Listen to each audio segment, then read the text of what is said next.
Halo, apakah sudah pada bobo? Belum, Bobo siang? Prof. Sore, Prof. Ya, ya oke. Kita pertemuannya cuma sekitar sejam aja ya. Lanjutin yang tadi. Soalnya kalau saya paksakan sampai jam jam 3, saya khawatir kalian pada ngantuk jadi nggak fokus gitu. Ya, oke ya.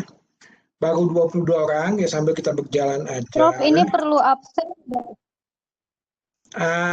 Ini bolehlah absen lah ya. Absen aja ya, absen lagi ya. Atau cuma nulis sebentar aja, absen lagi aja.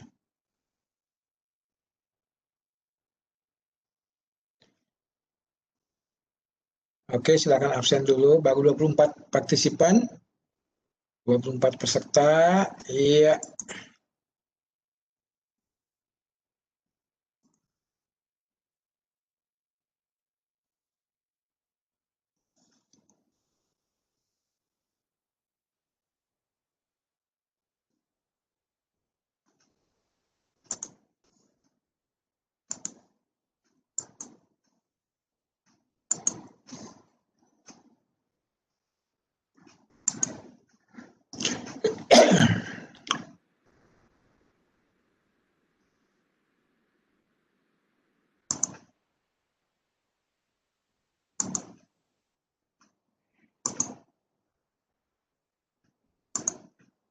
ya.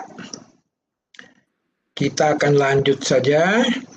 Satu lagi nih, dasar-dasar radiobiologi ya. Kita akan lanjut saja. Nanti minggu depan mungkin saya sudah nggak ngasih kalian lagi. Mungkin digantikan sama dosen lain.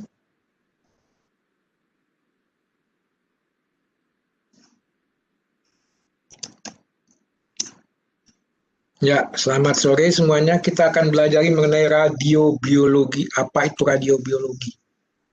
Ya.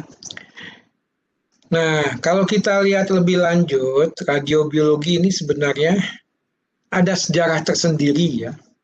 Tiap ilmu itu pasti ada sejarahnya. Ya. Tiap ilmu itu pasti ada sejarahnya. Nah, sejarah di ilmu-ilmu pengetahuan alam di IPA itu berbeda dengan sejarah yang kalian pelajari di SMA dulu. Sejarah Indonesia, bagaimana Ken Arok melawan Ken Dedes, ya guys, ya itu beda guys. Itu beda. Nah, di sejarah-sejarah ini, di sejarah apa? IPA, kita lebih melihat pada bagaimana sih seseorang itu bisa berpikiran sampai sejauh itu gitu loh ya. Bagaimana seseorang bisa berpikiran sampai sejauh itu. Kok pada zaman tahun 1901 ya, ada yang namanya Henry Danlos, kok dia bisa berpikiran menggunakan isotop sampai pada pengobatan tuberkulosis pada kulit. Nah ini bedanya dengan sejarah yang dulu kita pelajari bersama waktu SMA. Kita tahunya Ken Norton, rebutan Ken Dedes, dibunuh sama Ken siapa tuh? Ken Umang, kada itu siapa tuh dulu. Kita tahu gitu aja, udah selesai. Itulah yang membuat sejarah jadi nggak menarik. Ya, yang membuat sejarah jadi tidak menarik. Sebenarnya sejarah itu menarik. Ya, kenapa bisa ini? Ya. Nah juga ada yang si Hefsi tahun 1920-an dia mempelajari distribusi dan metabolisme radioisotop alamiah timah hitam pada tanaman dan hewan. Ya, thorium juga dipelajari. Kok mereka bisa punya pikiran sampai ke sana? Pada zaman itu zaman yang jangankan HP, mungkin mesin ketik aja belum ada zaman itu. Ya, belum lagi tahun 1927 si Blumger dan Weiss, ya, dia mengamati kecepatan sirkulasi darah pada orang normal dan pada pasien penyakit jantung dengan menggunakan gas radon yang dilarutkan dalam larutan garam fisiologis. Nah, garam fisiologis itu ialah garam, larutan garam di mana konsentrasi garamnya sama dengan apa? Konsentrasi elektrolit dalam darah. Jadi dengan kata lain garam-garam fisiologis itu di mana larutan garam yang tekanan osmotiknya sama dengan tekanan osmotik darah. Itu garam fisiologis ya. Jadi pada zaman itu sudah sejauh itu mereka belajar. Belum lagi ini Frederick dan Irene Curie. Nah, ini dua Curie, suami istri, menemukan radioaktivitas buatan dari fosfor 32. Nah, disinilah merupakan awal pengembangan fisika nuklir di kedokteran dan biologi. Dan di Indonesia ini dimulai akhir tahun 60-an, setelah ada reaktor atom Indonesia yang pertama mulai beroperasi di Bandung ya. Di Indonesia ini ya. Jadi kalau gitu apa ilmu kedokteran nuklir? Yaitu cabang ilmu kedokteran dan kedokteran hewan. Saya sengaja masukkan kedokteran hewan di sini. Kenapa? Karena kedua ilmu ini dasar kerjanya sama dengan tujuan untuk penyembuhan. Kedokteran manusia tujuannya untuk menyembuhkan manusia, kita kedokteran hewan tujuannya untuk menyembuhkan hewan. Jadi dasar pola pikirnya sama. Nah, bagaimana penyembuhannya juga sama-sama menggunakan radiasi terbuka yang berasal dari inti radionuklida buatan. Ya. Nah, mungkin di kedokteran hewan, fasilitas ini kedokteran nuklirnya belum berkembang di Indonesia loh. Tapi di luar negeri mereka sudah ada. Ya. Saya juga belum tahu FKH mana yang sudah ada fasilitas radionuklir. Saya juga nggak tahu. Coba Anda cari di Google. FKH mana saja.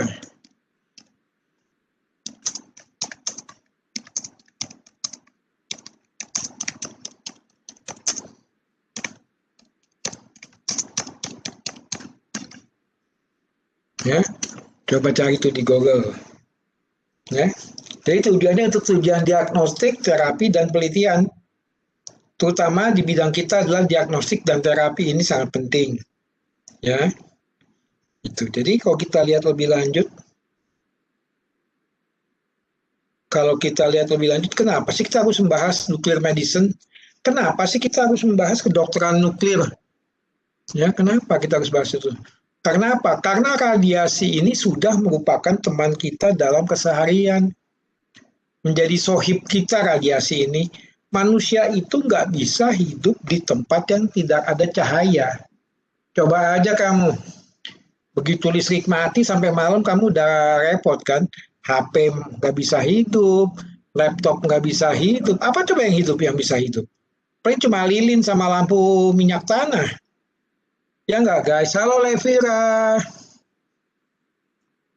Halo, Halo Prof. Via Oki Ardana. Halo, Prof. Halo Aldian Bagaswara. Cuma Halo, absen Prof. panggil. Oke.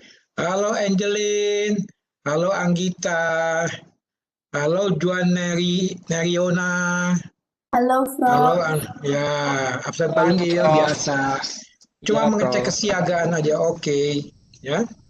Nah, jadi manusia itu nggak bisa hidup dalam kegelapan. Kita tuh butuh cahaya. Kalau malam kita butuh cahaya listrik, atau kalau pas nyepi, kita masih untung masih bisa melihat bintang-bintang di langit. Banyak sekali bintang-bintang di langit kalau pas nyepi ya.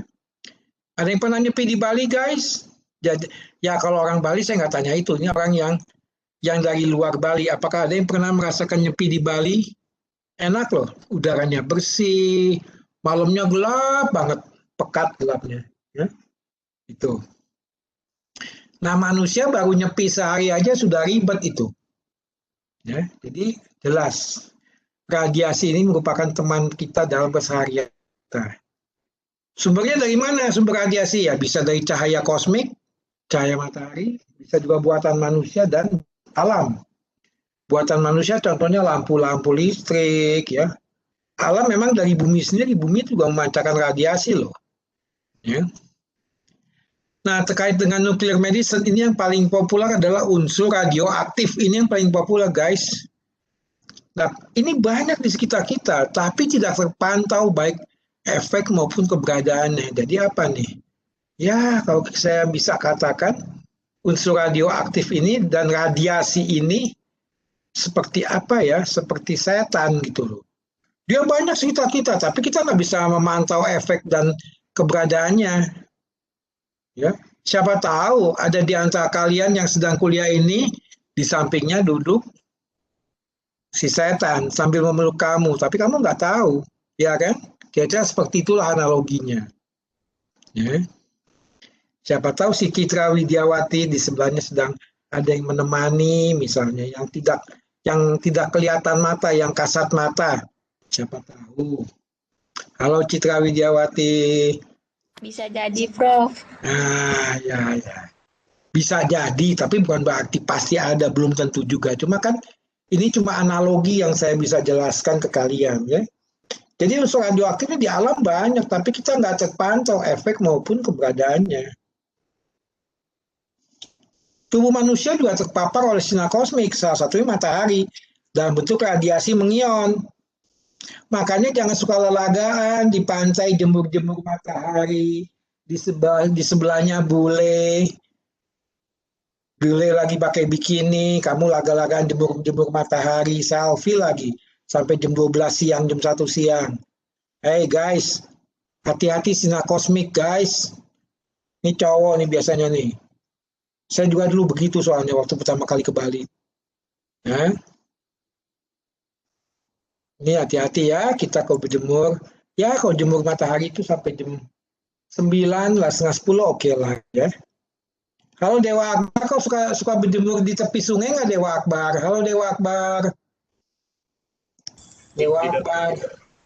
Kamu siapa tahu kamu suka berjemur di tepi sungai, anggap aja berjemur di Kute, di pantai Kute, tapi tepi sungai Dewa Akbar pernah nggak? Fausia juga, si Fausia nih. Pernah nggak berjemur di tepi pantai Fausia? Atau di tepi danau, siapa tahu ada danau di tempat kalian. Ya, hati-hati kok berjemur. Ya, hati-hati kok berjemur ya. Karena apa? Kita bisa terpapar oleh sinar kosmik dari udara, dari ruang angkasa, ya, dalam bentuk radiasi mengion.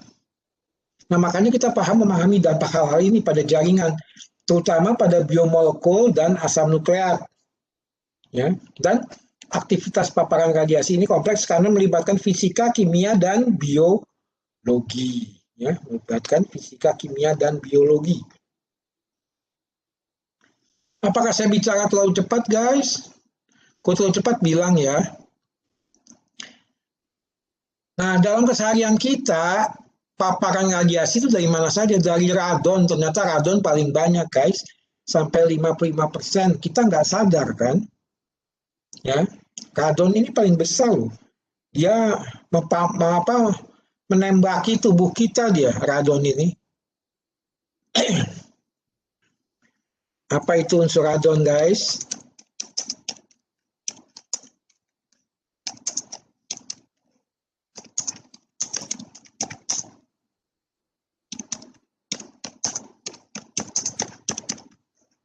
Ya, itu saya kasih pertanyaan di chat.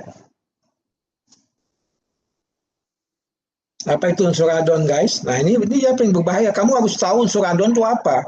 Coba cari ya di Wikipedia atau di Google.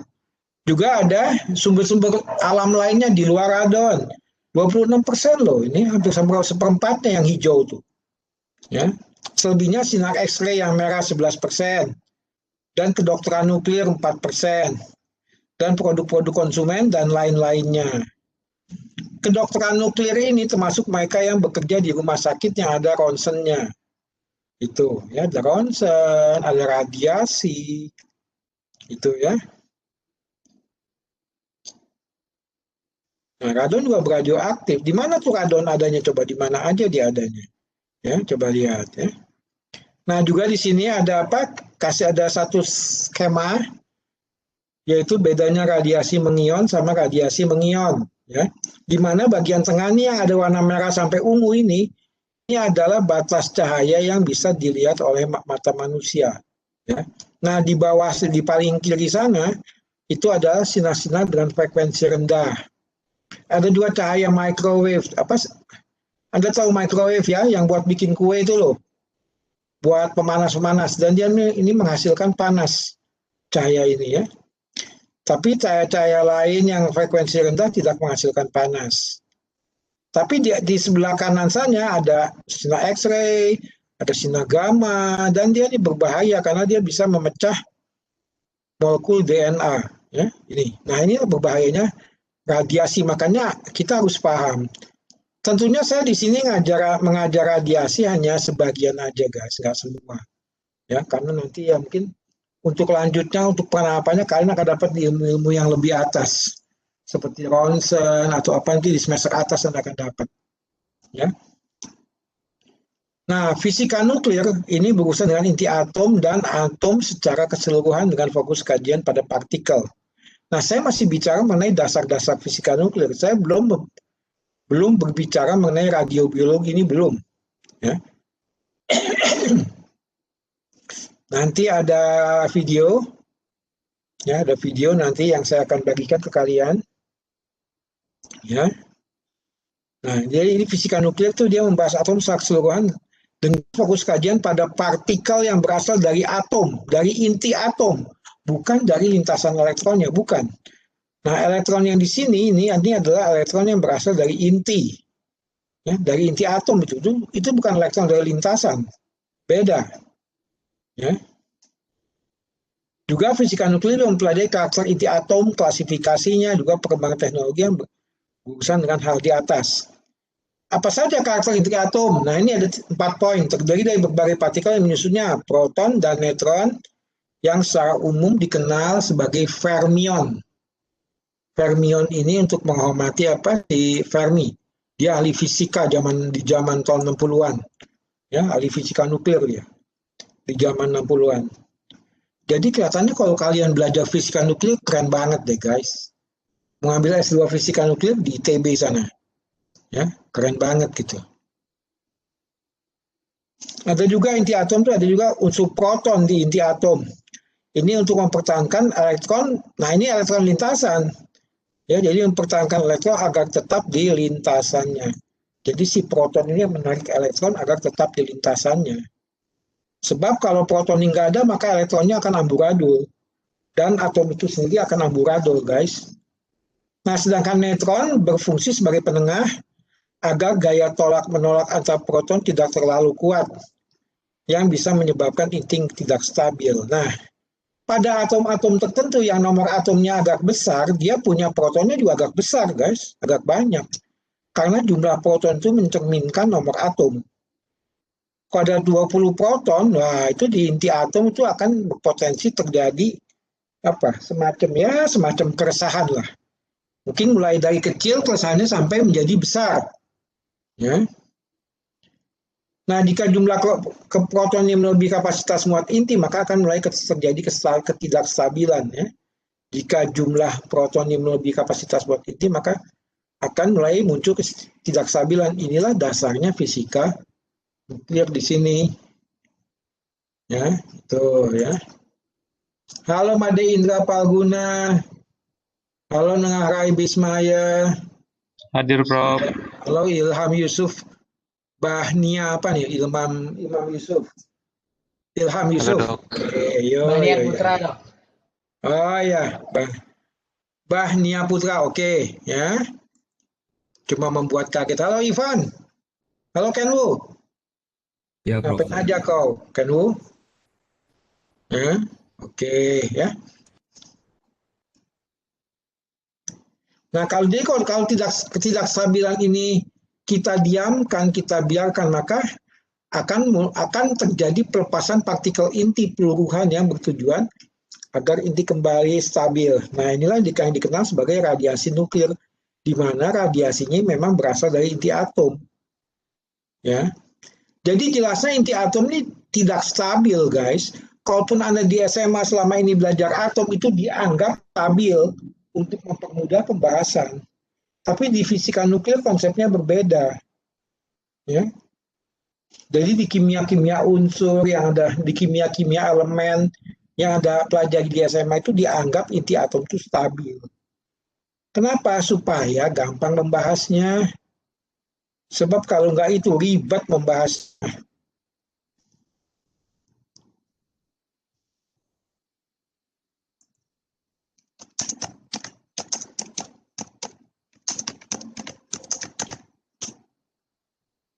Ya, jadi itu. Jadi itulah fisika nuklir dasar seperti itu. Jadi akibat keresahan di inti Apa saja sih karakter inti atom? Nah, inti ini pusat kegiatan suatu atom. Sebuah inti disusun oleh dua macam partikel, itu proton dan neutron, yang terikat bersama oleh sebuah gaya inti. Jadi di inti juga ada gaya-gaya. Gaya-gaya yang mempertahankan proton dan neutron. Ya. Jadi proton ini adalah suatu partikel elementer dengan muatan positif. Nomor atom set sama dengan jumlah proton dalam intinya. Sedangkan neutron adalah partikel elementer yang tidak mempunyai muatan dan massa, tapi sedikit lebih besar daripada sebuah proton. Nomor neutron itu N, di simbolnya N. Nomor atom simbolnya Z. Ya, itu. Ya, jadi seperti itu. Ada juga istilah lain, yaitu nukleon, yang mengacu pada proton dan neutron. Ya, nukleon juga ini mengacu pada berapa jumlah protonnya, berapa jumlah neutron. Idealnya jika jumlah protonnya 6, neutronnya juga 6 minimal. Supaya bisa menjadi penetral. Ya, itu.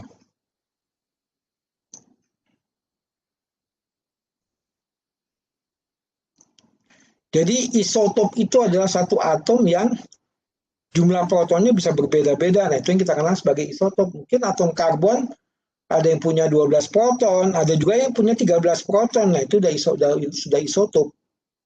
Ya. Jadi ada juga suatu inti yang apa? Protonnya sama tapi jumlah neutronnya berbeda. Ya, itu. Jadi gaya-gaya di inti ini adalah gaya-gaya yang sangat besar untuk mempertahankan kestabilan proton dan neutron. Ya, itu sangat besar dia. Ya, jadi ini. Nah, di zaman SMA apa yang kalian tahu? Nah, ini ya. Nomor atom misalnya pada atom helium ada 2, tapi massa atom helium harus ada sekitar 4,003. Ya, ini di SMA sudah baik belajar. Besi 26. Ya.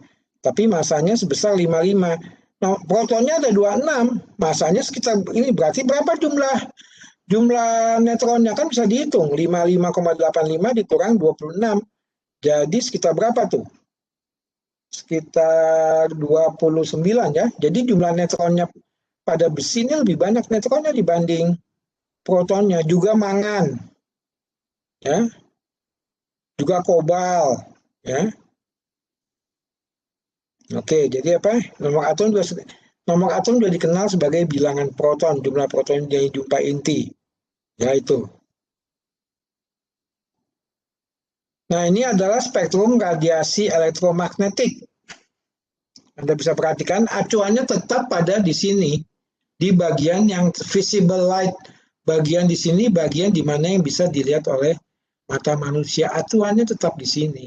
Nah, dari ke arah kiri, semua ini gelombang-gelombang pendek, mulai dari inframerah. Tapi ke kanan ini gelombang-gelombang yang tinggi, ya, gelombang-gelombang yang frekuensinya tinggi, ya. Nah, gelombang-gelombang pendek dia biasanya radiasinya tidak mengion. Tapi gelombang-gelombang yang tinggi ini, X-ray, gamma ray ini radiasinya mengion, ya, itu.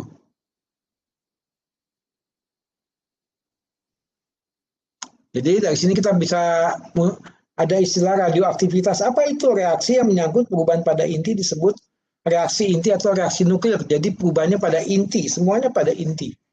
Ya. Reaksi nuklir ini ada yang bisa terjadi secara alami atau spontan atau mungkin buatan manusia. Seperti bom atom Hiroshima, itu buatan manusia itu. Dibuat ya. Jadi dibuat oleh manusia. Sampai ketinggian tertentu dia akan meledak. Ya, dia mungkin nggak meledak di tanah, tapi dia meledak dari ketinggian sekitar 100 meter atau 50 meter dari satu kota. Makanya dia daya hancurnya hebat. Ya. Itu ya, dan reaksi nuklir spontan terjadi pada inti-inti atom tidak stabil. Saat yang mengandung inti tidak stabil disebut zat radioaktif. Nah, itu. Jadi nanti Anda jangan salah ngomong ya guys ya. Halo Kairunisa. Halo Levira, halo Ngakan Nyoman, Maaf untuk Levira sedang gangguan sinyal. Oh, gangguan sinyal. Oke, nggak apa-apa. Ya, nggak apa-apa. Oke, Olivia, oke. Ya, memang. Ya. Semua kalian bisa dengar dong suara saya, guys. Ada yang bisa dengar suara saya? Ada yang nggak bisa? Apakah ada yang tidak bisa dengar suara saya? Terdengar jelas kok, Bisa, Prof. terdengar. Prof. Ya, Bisa. slide saya juga kelihatan kan? Slide Ya, saya juga Prof. kelihatan ya. Oke. Kelihatan, Prof. Ya, sip. Ya. Oke, Levira. Ya, saya bilang. Oke, Levira.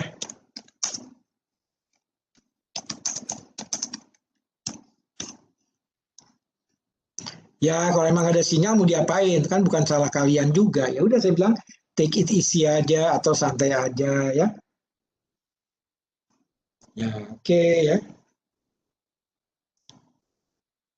Jadi reaksi nuklir ini melibatkan pembebasan kalor yang sangat besar.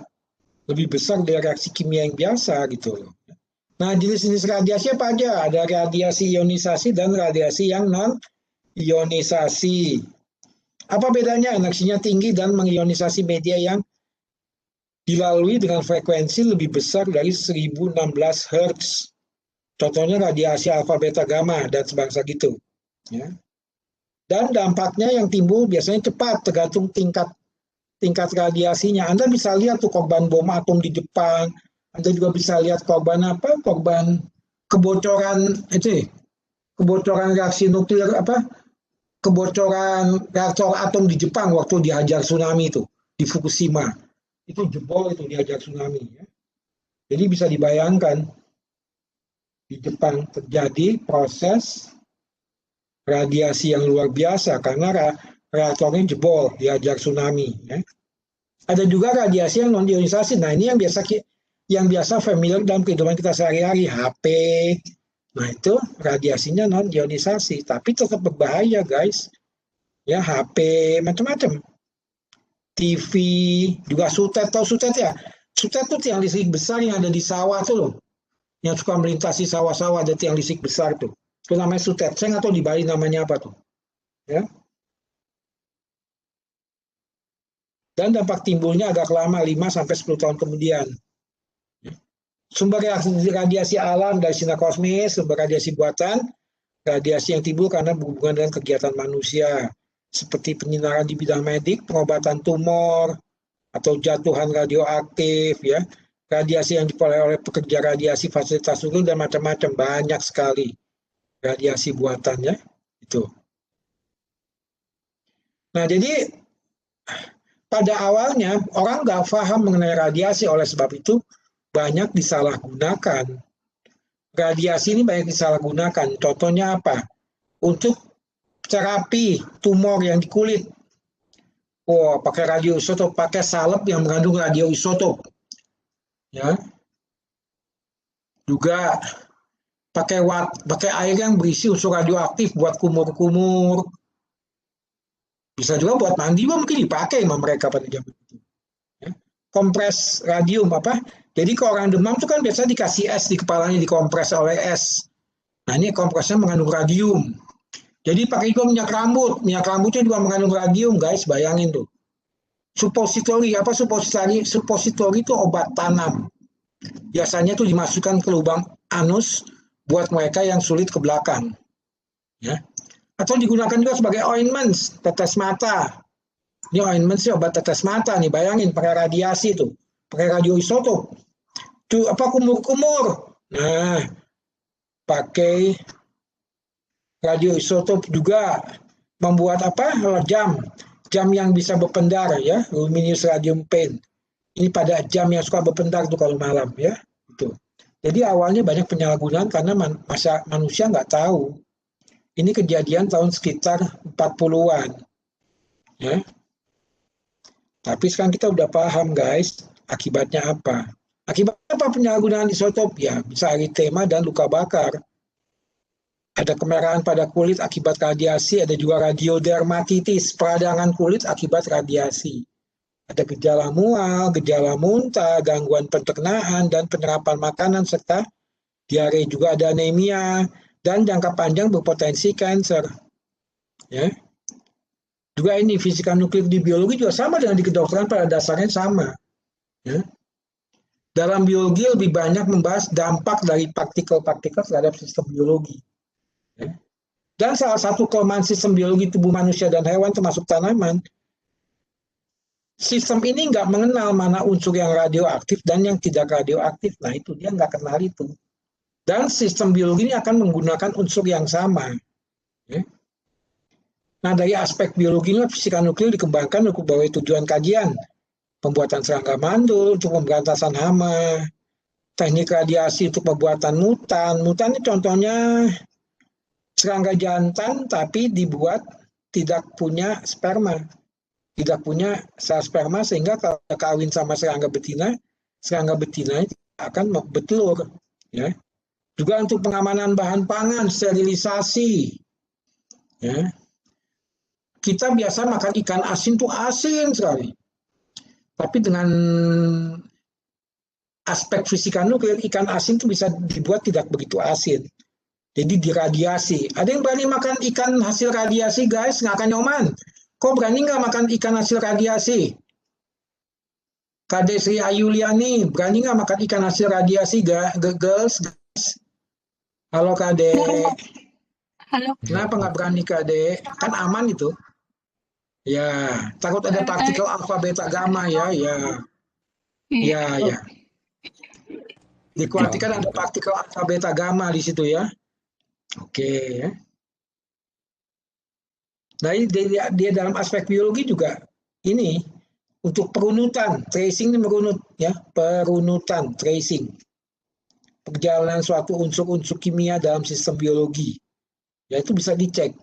Nah, ini mulai masuk aplikasi fisika nuklir di biologi. Nah, ini yang kita kenal sebagai radiobiologi. Nah, inilah namanya radiobiologi. Ya. Radiasi partikel pada sistem biologi apa saja? Nah, itu banyak ya. Radiasi partikel-partikel radioaktif banyak aja. Contohnya apa? Ya, ada juga radiasi partikel dalam bentuk gelombang subatom. Partikel alfa, partikel beta, positron, elektron, dan partikel neutron. Ya. Dan radiasi partikel ini mudah dipengaruhi oleh gaya dan fenomena yang ada di medium sekelilingnya. Dan muatan pada medium sekeliling bisa membelokkan arah lintasan dari radiasi partikel. Halo guys, apakah ada pertanyaan sampai sini guys? Halo guys, apa saya kecepatan nggak bicara saya guys? Saya kecepatan nggak bicara? Hah? Tidak, Prof. Enggak ya? Oke. Ya. Nah, apa sifat-sifat partikel yang ada ini yang terkait dengan radiasi? Nah, alfa ini yang paling terkenal. Partikel alfa ini yang paling terkenal. Ya, ada 2 proton dan 2 neutron dilepas dari apa? Dari atom helium, dari inti atom yang tidak stabil. Tidak hanya helium tapi yang lain-lain juga ya. Masanya besar, dia punya 2 proton dan neutron, masanya besar dan bermuatan listrik. Ya. Tapi karena dia masanya besar, akibatnya dia punya kecepatannya lambat. Ya. Mudah kehilangan energi dengan cepat, sama seperti orang gemuk. Kalau disuruh lari dia akan cepat ngoyo. Ya, karena energinya udah hilang. Siapa aja penghasil partikel alfa? Apa aja penghasilkan? Nah, biasanya dilepaskan oleh uranium, thorium, radium, dan radon. Ya. Atau bisa juga dari unsur plutonium. Ya, sebagai buatan, radiasi buatan. Itu partikel alfa. Dari partikel beta, partikelnya lebih kecil dari partikel alfa berupa elektron. Ingat, elektronnya berasal dari inti, guys. Ya, bukan dari lintasan. Nah, partikel alfa dia lebih kecil dan lebih ringan. Makanya gerakannya juga lebih kuat dia. Dia mampu menembus kulit, oleh sebab itu berbahaya. Dia mampu menembus kulit, guys. Hati-hati, guys. Ya, itu. Beberapa bahan seperti kaca, kayu, plastik, dan logam masih dapat menahannya. Ya, beberapa radionuklida yang menghasilkannya ini. Contohnya unsur-unsur ini yang menghasilkan partikel beta. Ada juga neutron, ya, dihasilkan dari reaktor nuklir. tidak bermuatan listrik, tidak menimbulkan ionisasi, tapi memiliki energi. Digunakan untuk terapi tumor otak. Nah, ini biasa dihasilkan oleh atom boron. Ya. Ada juga gamma, partikel gamma sinar X. Ya. Atau positron, elektron yang bermuatan positif. Ya, banyak-banyak nih, ya. Dia dihasilkan, partikel gamma dihasilkan oleh ini, iodin, ya, segala macam, ya. Ya, ada juga sinar X. Jadi banyak sekali ini partikel-partikel radioaktif. Dan radiasi partikel dari inti apa saja? Nah, ini ya, ini Anda lihat daya tembusnya alfa ini hanya begitu dia dihalangi kertas saja dia sudah tidak bisa nembus. Tapi beta masih lebih tinggi. Tapi kalau dia dihalangi metal seperti aluminium dia nggak bisa tembus. Tapi gamma tembus sampai dia bisa dihalangi oleh timah hitam. Ya. Jadi gamma itu daya tembusnya tinggi, ya. Ya. Dan ini pembelokan, ini pembelokan akibat adanya fenomena yang bermuatan listrik di lintasan partikel-partikel ini, tergantung muatannya, ya. Ada yang namanya Bremsstrahlung. Nah, Bremsstrahlung coba apa tuh? Apa itu?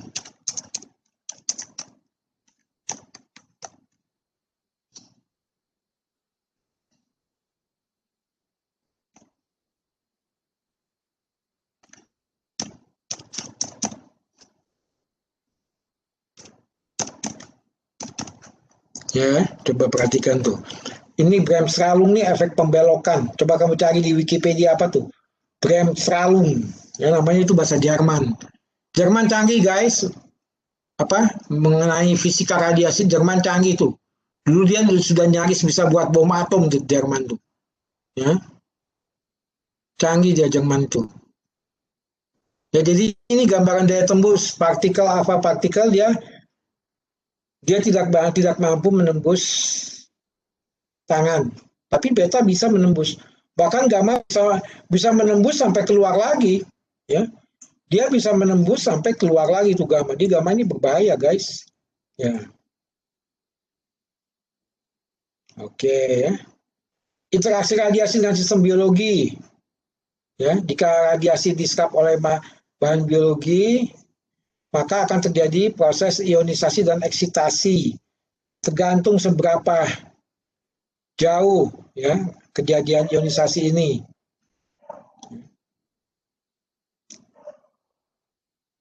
Jadi partikel yang lebih berat dengan muatan yang lebih besar akan menghasilkan kerapatan ion yang lebih tinggi. Ya, itu. Ini radiasi biologi. Radiasi partikel yang dilepaskan dari inti dengan kecepatan yang mendekati kecepatan cahaya. Bayangin tuh, guys. Jika dia menumbuh komponen hayati, misalnya protein itu asam nukleat, bisa dibayangkan akibatnya seperti apa. Itu asam nukleat bisa jebol. Protein bisa jebol tuh dihajar sama ini. Ya. Makanya sering berdampak terhadap sistem biologi. Terutama terhadap asam nukleat. Ya, berbahaya sekali. Ya. Nah, teknis dasarnya untuk keperluan diagnostik banyak nih. Bagaimana untuk keperluan diagnostik bisa dimasukkan ke dalam tubuh selalu secara pernafasan, inhalasi itu pernafasan, ya, atau melalui mulut diminum, atau melalui injeksi, kajian in vivo. Tingkah laku bahan radioaktif yang kita kenal sebagai radiofarmaka. Nah, apa itu radiofarmaka? Ya. Cara mendeteksi bagaimana membuat citra gambar, menghitung aktivitas pada organ, atau menghitung aktivitas radioisotop dalam contoh bahan biologis, ya, yang diambil dari contoh pasien. Contohnya darah yang paling gampang. Ya, itu teknis dasarnya. Nah, satuan radiasi itu apa saja. Ini penting dalam medis veteriner, guys. Ya. Ini ada satuan radiasi ini terkait dengan satuan dosis. Ya, ada dua macam satuan. Pertama, radiation absorbed dose. Ya, jadi banyaknya energi yang diberikan oleh radiasi pengion kepada mediumnya. Ya, dan dalam satuan SI, satuan dosis radiasi disebut dengan Gray. Ada juga REM, Roentgen Equivalent for Man. Ya, ini ada dua jenis. ada 2 jenis radiasi ya guys ya. Ini penting sekali. Ya.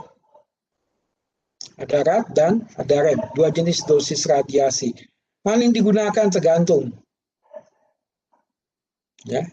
Masing-masing ada kebaikannya dan juga ada kelemahannya. Biasa itu ya. Interaksi radiasi dan bahan biologi, tahap pertama tahap fisik, kedua tahap fisikokimia. Ya. Dan yang ketiga tahap kimia dan keempat tahap biologis. Ada 4 tahap interaksi radiasi dengan bahan biologis. Tahap fisik melibatkan aspek-aspek fisik. Kedua, tahap fisikokimia melibatkan aspek fisik dan kimia. Ya. Anda bisa baca keterangannya, tahap kimia dan tahap biologis. Tahap perusakan jaringan, ya, itu. Ya. Dampaknya apa saja? Nah, radiasi elektromagnetik itu radiasi yang dihasilkan oleh apa? Oleh HP, televisi, apa saja dampaknya? Banyak, ya, bisa nyeri kepala, insomnia, mual-mual, ya. Mengurangi produksi sperma. Nah, halo guys, halo Ngaka Nyoman. Hati-hati Ngaka Nyoman, kamu main HP jangan sampai gila-gilaan. Ya, halo Suryo Yusgianto, halo Suryo. Halo, Kamu Prof. main HP jangan sampai habis-habisan, lihat tuh. Dia mengurangi produksi sperma. Masa depan kalian ada di sini, guys. Tidak, Ya. Prof. Dibatasi, Prof. Ya, hati-hati ya, masa depan kalian dari sini loh. Ya, Tivano juga nih. Masa depanmu ada di sini. Ya. Mengganggu pembentukan janin dalam kandungan. Nah, ini ibu-ibu sana nih, girls. Halo, girls. Kalau kamu nanti hamil, hati-hati, girls. Janinmu bisa terganggu pembentukannya karena dia kena radiasi elektromagnetik. Ya, kanker otak juga mengganggu ingatan. Mengganggu ingatan tuh nggak sama dengan hilang ingatan. Hilang ingatan tuh sinting. Kalau mengganggu ingatan tuh biasanya lupa-lupaan, guys. Ya. Nah, anak-anak yang usia 15 tahunan, jika dari kecilnya sudah dibiasakan bermain gadget, ini akan sangat berbahaya. Saya punya teman guys ya, anaknya kelas 3 SD. Nah, itu anak dari umur 6 tahun sudah dibiasakan main HP sama ibunya. Mungkin ibunya nggak mau repot. Nah, begitu dia kelas 3 SD, itu anak sering jerit-jerit guys. Dia minta makannya, dia harus menjerit pada orang tuanya. Ya, jadi anak itu menjadi hiperaktif. Nah, ini dampak HP, berbahaya sekali, guys. Ya, ini. Nah, dua nih. Nah, bagaimana nih? HP menembus otak, perhatikan. Dia punya gelombang elektromagnetiknya bisa menguasai sebagian daerah otak sini. Ini akan mengganggu. Ya. Jadi kalau sering telepon, nggak jelas kamu telepon sama siapa, ini berbahaya. Nah, pada anak umur 10 tahun, bagian tengkoraknya juga akan terpengaruh, guys. Nah, pada dewasa juga akan terpengaruh bagian ininya, ya. Tapi pada dewasa bagian otak yang terpengaruh menjadi lebih kecil, ya. Jadi itu, ini berbahaya sekali, guys. Makanya ini pesan saya sekarang, apa dampak radiasi nuklir pada jaringan tubuh, hancurnya sel-sel tubuh, ya. Ada kanker juga, ada gangguan tumbuh kembang anak. Hati-hati nih ibu, cewek-cewek, girls, calon ibu ya, hati-hati kamu ya, kok kamu hamil nanti ke depan. Dan ini makin ke depan teknologinya makin canggih. Sekarang dominan masih 4G, guys. Nanti ke depan bisa 5,5G, 6G nanti tuh. Bisa kebayang seperti apa itu teknologinya. Ya. Kerusakan jaringan kulit dan sejenisnya lah, semacam begitu, guys ya. Oke, ini di bawahnya ada link yang Anda bisa cek juga. Saya ngambil dari link-link ini. Ya, link-link apa? Itu. Oke, guys, apakah masih ada pertanyaan, guys? Halo, guys. Apakah masih ada pertanyaan? Halo, bagaimana? Halo Nikade Kamala Dewi. Halo Kairunisa, halo Ivan, Halo, bagaimana Kak? Prof. Ya, Ya, Prof. halo Aldian, halo Angelin, halo Citra Widiawati. Ya, Halo, Prof. masih ada pertanyaan nggak kira-kira? Apakah kalian cukup jelas? Apakah penjelasan saya cukup buat kalian, guys? Ya, kalau memang kalian sudah jelas, ya ini akan saya tutup. Apakah semua sudah jawab di chat? Sudah, Halo, Prof. guys. Sudah semua ya? Sudah, Prof. Ini mau saya tutup atau mau saya biarkan dulu nih? Room ini? Mau saya tutup total atau kalian masih ada yang belum menjawab? Siapa tahu masih mau dibiarkan dulu. Mana? Mau ditutup total atau mah? Saja, Prof. Karena Hah? saya belum jawab sebagian. Oke, berarti saya leave dulu ya. Oke, semuanya selamat sore guys. Pastikan jaga kesehatan. Ya, udah nggak ada pertanyaan ya? Masih ada pertanyaan? Ada yang mau bertanya? Silakan. Kalau enggak, saya akan leave. Saya akan kasih ke salah satu kalian sebagai hostnya. Ya. Oke, saya akan leave meeting dulu ya guys ya. Pastikan kalian sehat-sehat selalu guys. Ya. Dan saya kasih ke siapa nih? Coba. Saya kasih ke si Ivan deh, hostnya. Halo Ivan. Jadi host ya Ivan ya. Baik, Prof. Oke, saya tinggal dulu. Selamat sore semuanya guys. Sehat-sehat selalu ya. Selamat sore. Oke, Prof. Sore, terima kasih, Prof. Izip, sama-sama, Nggak sama-sama. ngejawab.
Udah semua.